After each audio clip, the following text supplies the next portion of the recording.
What is a short sale? How do you purchase one? And are they really that good of a deal? First off, a short sale is a situation where a homeowner owes more than what a home is worth. Basically, if they were to go sell the property, they wouldn't be able to pay off the mortgage and the bank would be short on what's owed to them.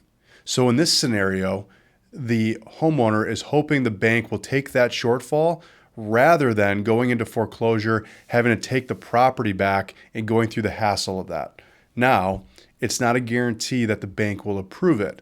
And it's definitely not a guarantee that the bank's going to approve it at the price that the seller contracted with a buyer.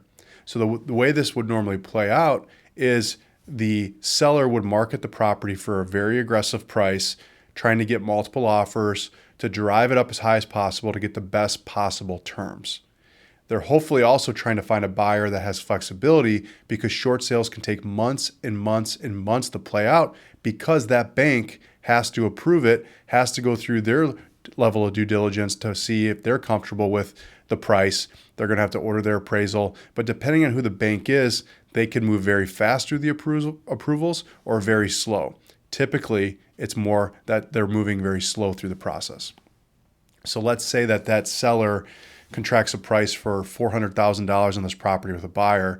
The seller doesn't really care because they're not walking away with any money.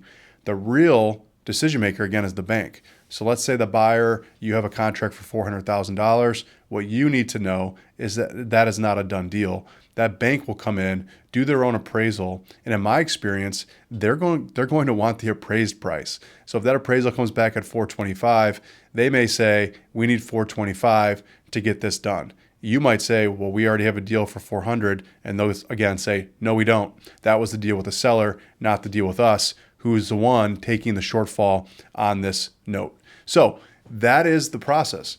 You enter an agreement with a seller. That then has to be kicked over to the bank, go through their approval process. The bank would have to agree to that price and agree to whatever shortfall there may be before you can ever get to the closing table. As a buyer, again, you need to understand that this could take a very long time to play out, and there's really no guarantee until you get to the table that you're going to actually close. And so you need to have ultimate flexibility. That is why many times short sales end up being worked with investors that aren't going to occupy the property, that can be afforded the delays that short sales often undergo. So can you get a really great price? Maybe.